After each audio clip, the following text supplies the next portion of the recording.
आज परमात्मा अपने विशेष बच्चों से मिलने आए। विशेष बच्चे ही तो आज आए हैं, क्योंकि परमात्मा को अति स्नेह से याद करने वाले जो माया से हार नहीं खाते हैं। क्योंकि माया कुछ समय किसी न किसी रूप से तुम्हें डराने के लिए तीव्र गति से दौड़ती है। नाना प्रकार के षड्यंत्र रचाएगी, जिसके कहने से नहीं आना है। जो लोग ऐसे रहस्य रचते हैं, उनका भी अब अंत होने वाला है। बच्चों में कितनी तूफान आए, इन तूफानों से बचना है। ये इन तूफानों से में उलझोगे जब तक स्पष्ट ना हो जाए। कोई कुछ भी कहता रहे, तुम्हें अपनी बात उनकी बातों में नहीं आना है। क्योंकि परमात्मा भी आप लोगों की परीक्षा ले रहे हैं।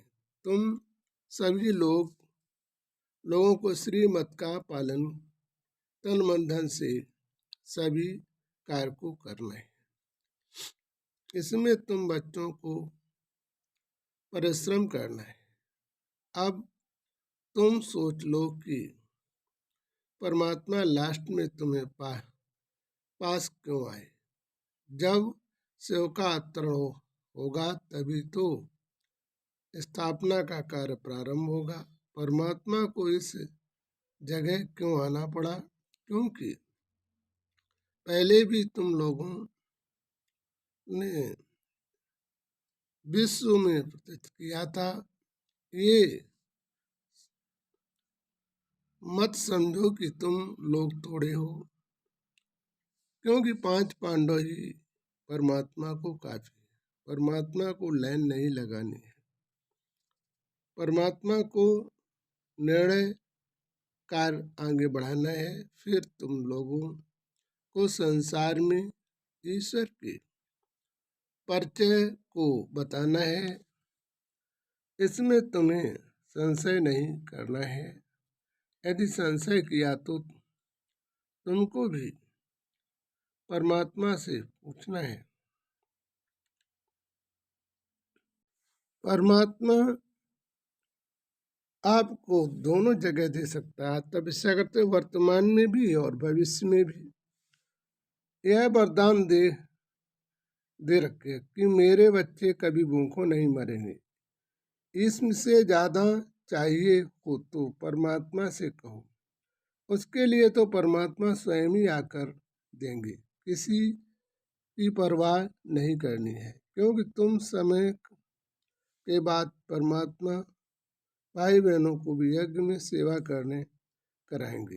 तब तो परमात्मा स्वयं ही सारी व्यवस्था करेंगे। निमित्त होकर तुम्हें आगे कार्य करो। परमात्मा के दरबार में कमी नहीं होती है। यह तो कुछ समय बाद देख लेना। परमात्मा प्रत्यक्ष करने के लिए सभी तरीके से संपूर्ण व्यवस्था करेंगे। क्योंकि आप कोई भी ना कह सके कि जहाँ भगवान आया फिर भी कमी। लेकिन एकता का ध्यान रखें। परमात्मा कहते एक अवस्था रखोगे तो तुम्हारे जीवन में उद्धार। यदि कोई वस्तु टूटता है तो उसे समझाओ, कार्य आगे बढ़ाओ। क्योंकि परमात्मा ने आबू में ये भी कहा था कि तुम लोगों में से ऐसा संगठन होगा जिसके द्वारा विश्व की घड़ी में जब भी 12 बजाओगे तभी तो विनाश होगा। अब तुम तपस्या योग पर सभी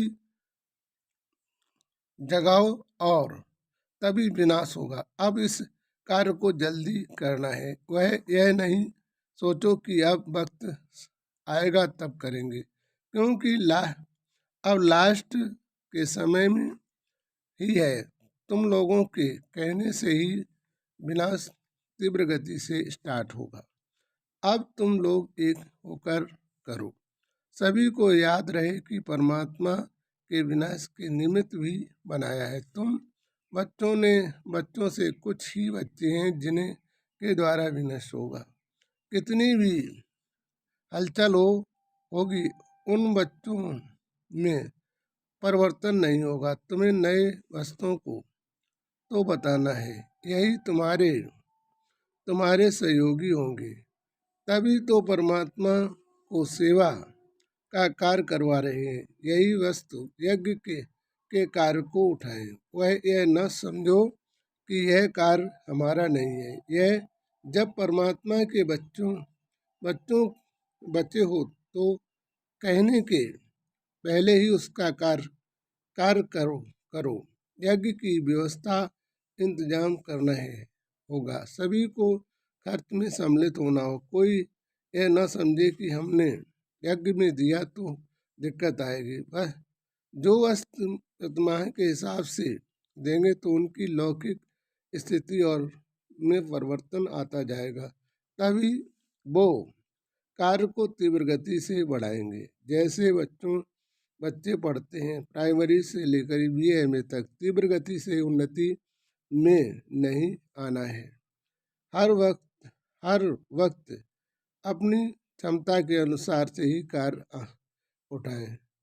स्वेच्छा से अपनी व्यवस्थाएं अनुसार सबसे अधिक करें। अच्छा मीठे मीठे सीधे बच्चों के प्रति से परमात्मा की याद, प्यार और नमस्ते। रूहानी बच्चों की तरफ से, रूहानी से परमात्मा को दिल व जान से, सुख व प्रेम से, जय से परमात्मा की। इस मुरली को धारण करके मनुष्य अपने समस्त पाप कर्मों को दूर कर सकता है, यदि सच्चे मन से धुन सुनेगा और परमात्मा को याद करेगा।